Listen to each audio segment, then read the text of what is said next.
All right, summer movie season is officially starting, and for the first time since 2006, Mission Impossible 3, the season begins with a non-Marvel movie. When you don't count COVID, at least. Universal's The Fall Guy hits theaters this weekend, and I'm here to tell you, it gets the stunt guy's thumb up from me. We're gonna surround him. And we beat the shit out of him. Shit. One last stunt. Going down in a blaze of glory.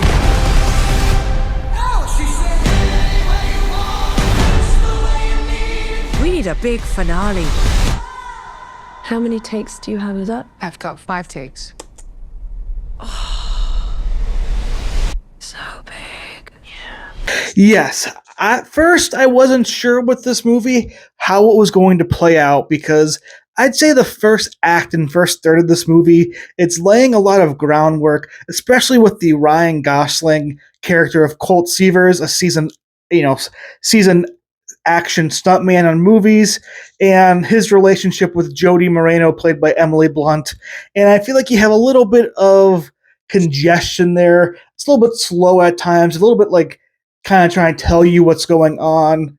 But this movie takes off in the second act, and I'll be honest, the trailers for this movie felt like they were very straightforward, but I without spoilers, they were a little bit misleading in a good way to where the actual like plot and the story around the Fall Guy is a little bit different than what you see in the trailers, and that's a good thing. I came into this movie thinking I knew what it was going to be. In some ways, I was right when it comes to like kind of the love story between Colt and Jodie, Gosling and Blunt's characters. But everything else in this movie, great big surprises. I think if we're talking about the characters off the bat, you have to talk Ryan Gosling carrying this movie as Colt Seavers. Again, the first part of the movie, I felt it was a little bit rigid, a little bit kind of,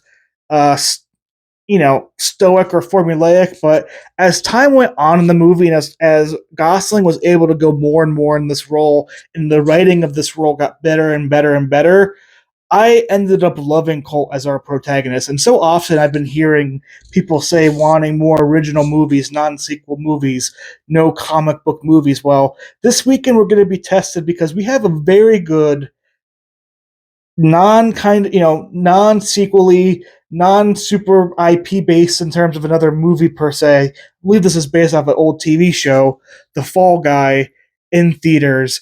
Again, Colt plays a very comedic role really well. I think once he starts figuring out what happened to Tom Ryder, who is his kind of actiony co-star that he stunts for, you really get this movie going on a high note, and it doesn't slow down from there. By the middle to the end of the movie, I also feel Gosling's chemistry with Blunt is at an all-time high, and I buy Jodie and Colt's relationship and where they're at and everything going on. And there's some great moments throughout where, Jodie's really taking it to Colt, and the things that he might have done in the past, as well as just Colt really just trying to do something just to try and make sure her movie takes place.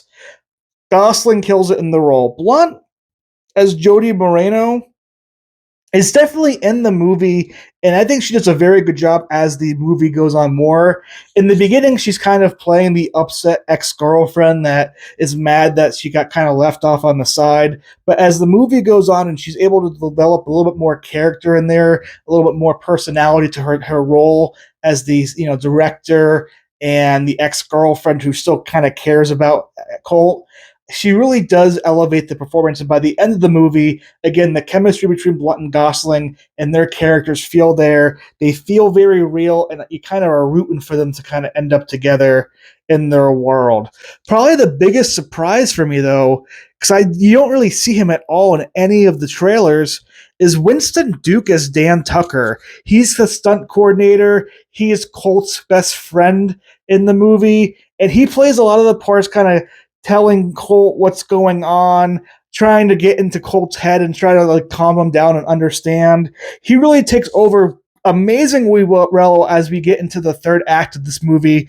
Winston Duke, again, great actor performance here, and just brought a great comedy, He definitely delivered when it comes to line sense. He has kind of this gag with Colt where he's always riffing off famous movie lines, and then Colt is having to like say what they are, and it works throughout the whole entire movie. The gag never feels like it gets old, at least for me, and it was always making me smile and get laughs as somebody who loves movies. Another standout for me was Aaron Taylor Johnson as Tom Ryder. Now, Tom Ryder, you saw in the second trailer, is a little bit more featured in the movie than what we might have thought, and his character is not something I want to spoil because it has its own arc or unarc, when it comes to the movie. And I just think Aaron Taylor Johnson plays that role of a very famous actor film star who you actually see in the movie deliver good lines and such, kind of also be dumb, dim-witted, and very egotistic, self-centered. And Taylor Johnson plays him very well that way. Again, some of the best things I like about this movie is the ability to kind of show what the movie is supposed to look like, and then cut to what the actual filming looks like. And it was a really cool contrast and really cool commentary and realization of what movie shots are in real life and what they can be made to be. But again, there are scenes where Johnson, as Tom Ryder, is delivering monologues in this, Jodie's movie, and he's nailing that character. Like, yes, this fits the exact role of that type of character that they're trying to make. Hannah Waddington, that we all know from Ted Lasso, plays the executive producer Gail Mayer. She does a great job throughout. I find her very funny. I wasn't quite sure what her motivations were as a character throughout, and as the story progressed, I think it fits her. Hannah fits that role extremely well, perfectly. A little surprise kind of appearance from Stephanie who we all know from Everything Everywhere All at Once. She plays Tom Ryder's personal assistant, and she's very good in all the scenes that she takes place in. But the highlight of this movie overall, though, is the action. If you like stunts, if you like the stunt shows you get at at theme parks, if you like movies that have actiony moments throughout, in action sets. The stunt guy is all about not the stunt guy. The Fall Guy is all about that stuntman persona and really bringing the stunts to the screen. Things obviously aren't going to feel super realistic because it's a movie per se, but I feel like the stunts live up to expectations. And I love in the movie, in the credits here, when the first credits first come out, they're showing how those stunts were made. They're showing the actual stuntmen in the movie and giving them their own screen time and limelight, which I think is so important for a movie that is very clearly dedicating a lot of its love to stunt professionals, giving them their own space at the end of the movie and really highlighting them and highlighting all the great work they did for just this movie. I love that. But if you're a fan of action, if you're a fan of kind of those stunt shows, big wow explosions here and there, I think The Fall Guy delivers heavily on that, and I loved it throughout. And again, how Gosling and all of the stunt crew worked with that character, it made sense. Yes, there are some moments like when they're on, like he's being dragged, on a metal plate. Yes, it's not realistic, but the movie wasn't trying to be that type of realistic in the moment, and it just adds to, I feel, the enjoyment overall. It also had a pretty nice soundtrack throughout. There was a couple songs that maybe felt kind of slow and didn't need there per se, but regardless, I do think it had a very good soundtrack for a lot of different parts. But even at the end, when it actually got some instrumental score, it worked really well overall. And the last shout out I can make is Jason Momoa has a cameo and kind of has a gag throughout that is connected to Tom Ryder's character. And it was great at the end. I loved his cameo when it comes out. Just wait for it and look for the clues throughout the movie to see how he's going to show up. But and all the references to Jason Momoa in the movie. Again, there's the gags in this movie worked really, really well for me. I didn't feel like they got old. Things like a unicorn, things like Post-it notes worked perfectly throughout the whole entire movie and built into the rest of the movie as the story went on. I give The Fall Guy a solid platinum rating. This is a fun, actiony adventure movie that if you're looking for something original, if you're looking for something that isn't going to be some type of franchise type situation, go see The Fall Guy this weekend in theaters. I always hear people say they want more original type content. They're tired of sequels. They want something kind of new and different. Well, this is the weekend where we can test that out.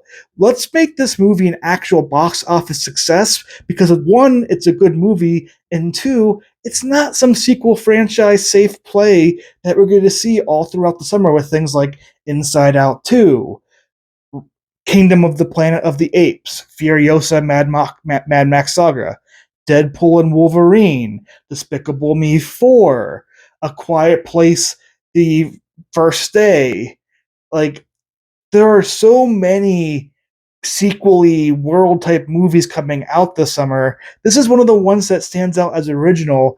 And if you're wanting to be that original person lover, this movie is not only good and deserves your just attention because it's good, but you should be giving it the extra attention because this is what you're asking for.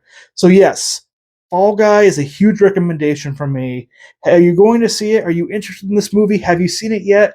Put that all in the comments down below. Like and subscribe for this channel, and we'll see what else is going to be coming out here soon for the summer box office season. This is Josh Does Movies Out, and yes, I do my own stunts.